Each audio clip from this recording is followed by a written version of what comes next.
क्या खत्म हो गया है इंडिया अलायंस? ये वो सवाल है जो इस वक्त हर विपक्षी पार्टी और उसके नेता के लिए सिरदर्द बन चुका है। साल 2023 में इसकी शुरुआत हुई, इसका आगाज हुआ प्रधानमंत्री नरेंद्र मोदी और भारतीय जनता पार्टी की सरकार को सत्ता से बेदखल करने के लिए एक मुहिम शुरू की गई विपक्षी नेताओं के द्वारा और पूरे विपक्ष को एकजुट करने की कोशिश की गई।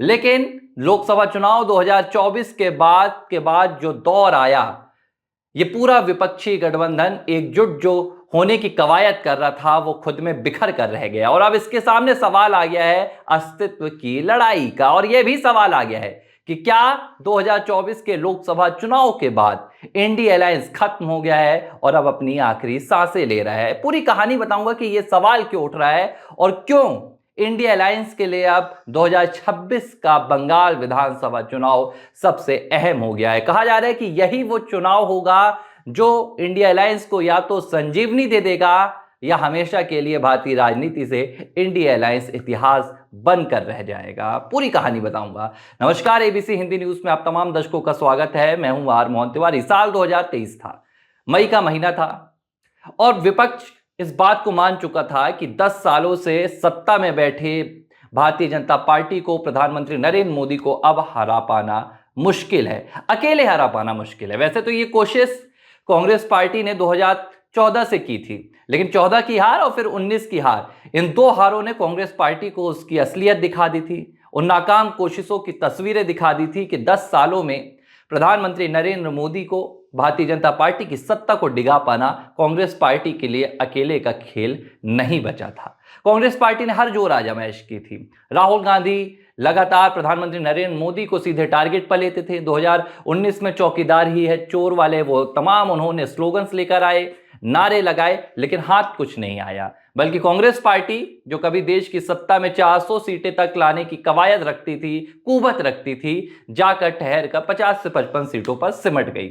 अब जब तीसरा लोकसभा चुनाव आया प्रधानमंत्री नरेंद्र मोदी का, 2024 का लोकसभा चुनाव आया, इससे पहले धीरे धीरे तमाम विपक्षी दलों को और खास तौर पर कांग्रेस पार्टी जो हमेशा अकेले लड़ाई के लिए आतुर रहती थी, उसे यह बात समझ में आ गई कि फिलहाल नरेंद्र मोदी का मुकाबला कांग्रेस पार्टी और राहुल गांधी के उनके सामर्थ्य में नहीं है। कांग्रेस पार्टी और राहुल गांधी अकेले ये मुकाबला नहीं जीत सकते और तभी कवायद शुरू की गई विपक्षी गठबंधन की। और इसके मसीहा बने थे तब बिहार के मुख्यमंत्री नीतीश कुमार। नीतीश कुमार ने तमाम विपक्षी दलों के नेताओं से बातचीत शुरू कर दी, दिल्ली के दौरे लगाए, सोनिया गांधी से मुलाकात की उन्होंने दूसरे तमाम नेताओं से मुलाकात की, चाहे वो आम आदमी पार्टी हो, चाहे वो समाजवादी पार्टी हो, और धीरे से एक विपक्षी गठबंधन निकलकर सामने आया जिसका नाम दिया गया इंडिया अलायंस।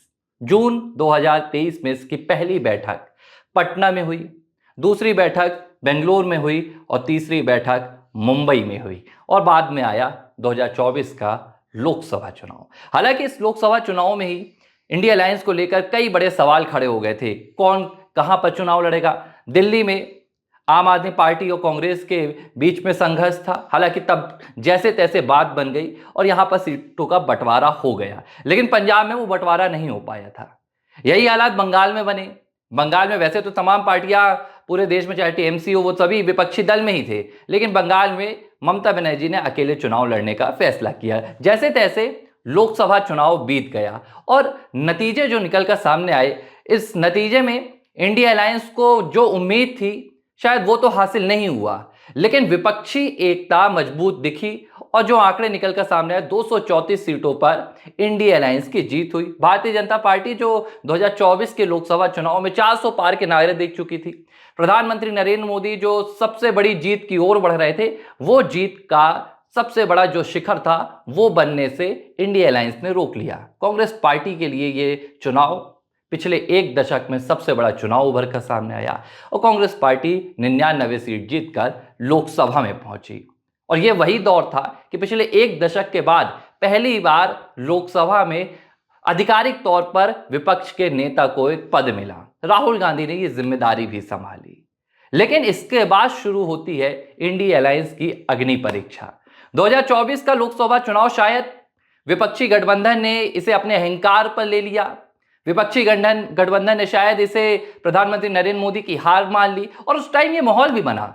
मैं नतीजों की शाम को बैठा हुआ था, मैं नतीजों का विश्लेषण कर रहा था। मैं आपको याद दिलाऊंगा, 4 जून का वो दिन था। अचानक शाम को कांग्रेस नेता राहुल गांधी का दिल्ली से एक वीडियो नजर आता है जहां वो एक कांग्रेस कार्यकर्ता को गले लगा रहे थे। इस तस्वीर की उस दिन खूब चर्चा हुई थी। कहा गया कि आज 1 दशक बाद कांग्रेस पार्टी के मुख्यालय में मिठाई बंट रही। 1 दशक बाद गांधी परिवार खुश है। सोनिया गांधी अपने बेटे पर नाज कर रही हैं। एक लिहाज से एक ऐसी तस्वीर विपक्षी खेमे से निकल कर आ रही थी, एक ऐसी तस्वीर बनाने की कोशिश की जा रही थी कि सत्तारूढ़ एनडीए की हार हो चुकी है, नरेंद्र मोदी की पिछले 1 दशक की सबसे बड़ी हार हो चुकी है और विपक्ष अब एक नए सिरे से देश की राजनीति में उभर रहा है। विपक्ष की एक ये नई तरह की जीत है और विपक्ष ने इसे अपनी जीत भी मानी। चाहे वो फैजाबाद की सीट हो, इसे लेकर पूरे लोकसभा से लेकर संसद से सड़क तक विपक्ष ने अपनी ही पीठ थपथपाई।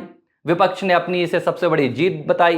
प्रधानमंत्री नरेंद्र मोदी, योगी आदित्यनाथ को इसकी करारी हार बताई गई।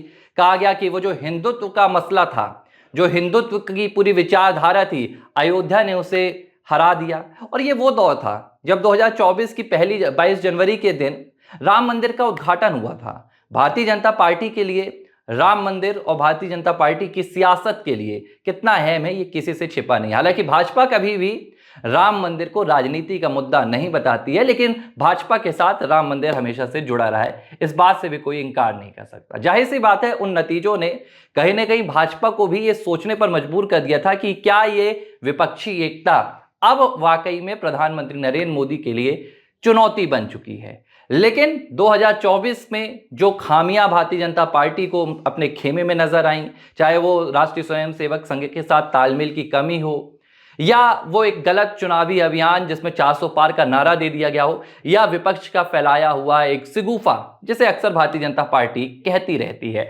संविधान विरोधी सिगूफा, जिसके चलते भाजपा को ये नुकसान झेलना पड़ा हो। पार्टी ने इन तमाम चीजों पर मंथन किया। प्रधानमंत्री नरेंद्र मोदी ने एक बार फिर से अपने हाथों पर कमान सौंपी। हालांकि मुझे याद है कि उस दिन दिल्ली में भारतीय जनता पार्टी के मुख्यालय से प्रधानमंत्री नरेंद्र मोदी ने जय श्री राम की जगह जय जगन्नाथ का नारा लगाया था और एक नई शुरुआत कर दी थी। इसके बाद कई राज्यों के विधानसभा चुनाव आए।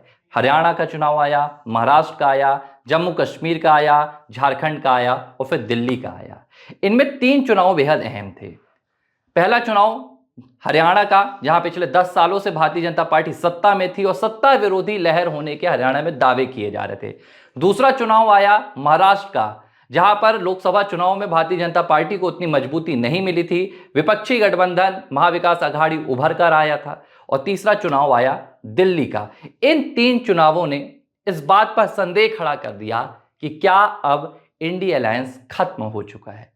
क्या इंडी अलायंस जो 2024 में उभरने के दावे कर रहा था, उसका अस्तित्व अब इन विधानसभा चुनावों ने खत्म कर दिया है। पहले मैं बताता हूं हरियाणा में क्या हुआ। 2024 की लोकसभा चुनाव में तो जैसे तैसे विपक्षी गठबंधन ने चुनाव लड़ लिया, उसे कहीं ना कहीं उसके मुताबिक सफलता मिल भी गई। जाहिर सी बात है, जो विपक्षी दल पिछले 10 सालों से लोकसभा में अपनी सीटें सिक्योर करने के लिए लड़ाई लड़ते थे, राहुल गांधी जैसे नेता जो 2019 में अमेठी हार चुके थे, उनके लिए 99 सीटें किसी सफलता से कम नहीं थी। राहुल गांधी इस लोकसभा चुनाव में 2 सीटों से चुनकर आए, एक रायबरेली और दूसरी वायनाड से। ऐसे में उत्तर प्रदेश में चाहे वो समाजवादी पार्टी की 37 सीटों पर जीत हो, विपक्षी पार्टी के लिए तो ये एक जीत स्वीकार कर ली गई थी कि ये हमारी जीत है। लेकिन उसके बाद जब पहला हरियाणा का चुनाव आया, यहां पर पहला फैसला लेना था विपक्षी गठबंधन को, इंडिया अलायंस को, सीट शेयरिंग का, आम आदमी पार्टी और कांग्रेस के दरमियान। लेकिन यहां पर कांग्रेस पार्टी अति आत्मविश्वास में डूबी हुई थी। लोकसभा चुनाव के बाद ये पहले विधानसभा चुनाव थे और कांग्रेस पार्टी को लगा जिस लिहाज से हमने 10 साल बाद वापसी की है, कांग्रेस मुख्यालय में मिठाइयां बटी हैं, कांग्रेस मुख्यालय में ढोल बजे हैं, जाहिर सी बात है कि अब जनता कांग्रेस पार्टी के साथ वापस आ चुकी है। हम अपना खोया हुआ वोट बैंक वापस हासिल कर चुके हैं और अब हमें किसी की जरूरत नहीं है। उसके बाद 2024 के लोकसभा नतीजों के बाद कहीं भी इंडिया अलायंस की कोई बैठक नहीं हुई और जब हरियाणा में आम आदमी पार्टी और कांग्रेस के बीच सीट शेयरिंग की बात हुई तो कांग्रेस ने आम आदमी पार्टी को सीट देने से इंकार कर दिया। पहल तब भी हुई थी, राहुल गांधी ने तब भी कोशिश की थी, लेकिन जो क्षेत्रीय कांग्रेस पार्टी की इकाई थी, चाहे वो भूपेंद्र सिंह हुड्डा हो, इन तमाम नेताओं को लगा कि अब कांग्रेस पार्टी तो यहां पर पूर्ण बहुमत के साथ आने वाली है। भारतीय जनता पार्टी के खिलाफ किसान हैं, भाजपा के खिलाफ पहलवान हैं, भाजपा के खिलाफ तमाम क्षेत्रीय मुद्दे हैं, उनमें कई बातें निकल कर आई। नायब सिंह सैनी नए मुख्यमंत्री बनाए गए थे, खट्टर के खिलाफ विरोध की बातें की जा रही थी। लेकिन जब हरियाणा के नतीजे सामने आए तो भाजपा की अब तक की सबसे बड़ी जीत निकलकर सामने आई और हरियाणा के उस चुनाव ने यह इशारा दे दिया था विपक्षी गठबंधन को कि या तो अब आप सुधार ला लीजिए, नहीं तो विपक्षी गठबंधन को डूबने से कोई नहीं बचा पाएगा। महाराष्ट्र में भी यही हुआ। हालांकि महाराष्ट्र में विपक्षी एकता देखने के लिए मिली, महाविकास आघाड़ी ने एक साथ चुनाव लड़ा, लेकिन तब तक जनता ने इन्हें अस्वीकार कर दिया। जनता ने विपक्षी गठबंधन को वो स्वीकृति नहीं दी जो 2024 के लोकसभा चुनाव में कहीं देखने के लिए मिल गई थी। और दिल्ली चुनाव आया तो फिर वही हाल हुआ। आम आदमी पार्टी और कांग्रेस के बीच में सीट शेयरिंग को लेकर बात नहीं जम पाई। आखिरकार कांग्रेस पार्टी भी दिल्ली चुनाव में कूदी। आम आदमी पार्टी के खिलाफ जो सत्ता विरोधी माहौल बना था उसमें कांग्रेस ने अहम किरदार निभाया और भारतीय जनता पार्टी की 27 साल बाद सत्ता में वापसी हुई। आम आदमी पार्टी 12 साल के सत्ता के सफर को खत्म करते हुए दिल्ली से विदाई ले चुकी है। लेकिन सवाल ये नहीं है कि इन 3 विधानसभा चुनावों के बाद इंडिया अलायंस कहां पर खड़ा है। ये तस्वीरें सबके सामने हैं। सवाल यह है कि क्या अब इंडिया अलायंस खत्म हो चुका है और इसका फैसला अब कहा जा रहा है, ऐसा माना जा रहा है कि अगले साल होने वाला पश्चिम बंगाल का विधानसभा चुनाव तय करेगा। वैसे तो इस साल भी चुनाव है, बिहार में इस साल के आखिरी में विधानसभा चुनाव होने हैं। एनडीए बनाम महागठबंधन की वहां भी लड़ाई है। लेकिन देखिए, बिहार में ये लड़ाई गठबंधन की बहुत जो बंटवारे वाली बात आ रही है, जो सीट शेयरिंग को लेकर लड़ाई हो रही है, उतनी होने की उम्मीद नहीं है। कांग्रेस पार्टी इस बात में कोई दो राय नहीं है कि आरजेडी का सबसे पुराना साथी है। ये बात तेजस्वी यादव ने कुछ दिनों पहले खुलकर भी कही थी। उन्होंने कहा था कि दिल्ली में तमाम विपक्षी दलों को आपस में बातचीत करनी चाहिए थी। बिहार में तो हमारा पुराना गठबंधन है, तो वहां तो सवाल ही नहीं उठता है। हालांकि सीट शेयरिंग को लेकर थोड़ी बहुत अनबन हो सकती है, जो लगभग बिहार चुनाव में बात बन जाएगी। लेकिन पश्चिम बंगाल, अब पश्चिम बंगाल में क्या हो रहा है?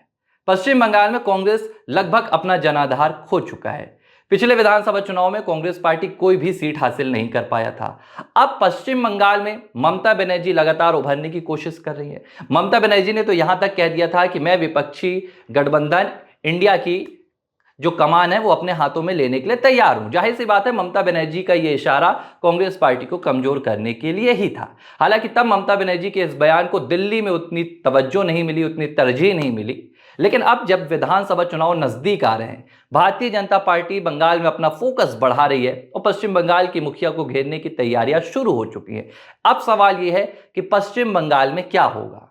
ममता बनर्जी ने हालांकि अभी इशारों में कांग्रेस पार्टी के सामने यह प्रपोजल रख दिया है, कांग्रेस पार्टी के सामने यह प्रस्ताव रख दिया है कि अगर आप गठबंधन में चुनाव लड़ना चाहते हैं तो हम इसे सोच सकते हैं। यह प्रस्ताव अभिषेक बनर्जी ने रखा है, टीएमसी के महासचिव अभिषेक बनर्जी। अब ममता बनर्जी ने ऐसा प्रस्ताव क्यों रखा? जाहिर सी बात है, दिल्ली विधानसभा चुनाव। वैसे तो ममता बनर्जी जाहिर तौर पर यह कहती रहती हैं जनता के सामने कि कांग्रेस पार्टी का बंगाल में कोई प्रभाव नहीं है, बंगाल में कांग्रेस पार्टी कुछ भी टीएमसी का नुकसान नहीं कर सकती है। लेकिन दिल्ली में जो तस्वीर निकलकर सामने आई, जिन 14 सीटों पर कांग्रेस पार्टी ने आम आदमी पार्टी की लुटिया डुबोई, जाहिर सी बात है कि टीएमसी इन आंकड़ों को समझ रही है।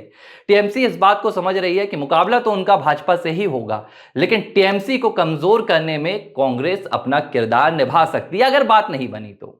ऐसे में टीएमसी ने कांग्रेस पार्टी को तो प्रस्ताव दे दिया है कि आप आइए सीट शेयरिंग की बात कर लीजिए। लेकिन यह बात भी समझने लायक है कि ममता बनर्जी जब इस बात को जानती हैं कि कांग्रेस पार्टी बंगाल में अपना आधार खो चुकी है और मुकाबला उन्हें भाजपा से ही करना है, तो ऐसे में वो कांग्रेस पार्टी को या तो नाम मात्र की सीटें देंगी या बात नहीं बन पाएगी। अब दो बात निकलकर सामने आएंगी, या तो पश्चिम बंगाल में विपक्षी गठबंधन यानी कि इंडिया अलायंस के बीच सहमति बन जाती है, ममता बनर्जी और कांग्रेस अधीर रंजन चौधरी एक साथ चुनाव लड़ते हैं, तो यहां पर इंडिया अलायंस के लिए यह संजीवनी बन सकता है और कहा जा सकता है कि भाई जो इंडिया अलायंस खत्म होने की कगार पर आ रहा है वो उभर जाएगा।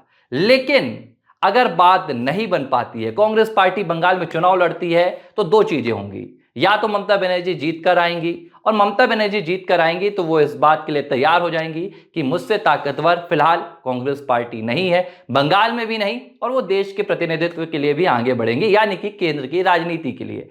और ममता बनर्जी को अगर नुकसान होता है तो ये जाहिर सी बात है कि इंडिया अलायंस के लिए उसका खात्मा होगा। ममता बनर्जी जाहिर तौर पर इंडिया अलायंस में जाने की तो छोड़ दीजिए, विपक्षी एकता में भी बड़ी फूट ला सकती हैं। तो ये पूरी कहानी अब पश्चिम बंगाल के विधानसभा चुनाव पर जाकर टिकेगी। एबीसी हिंदी न्यूज, आज ही जुड़िए हर खबर के साथ।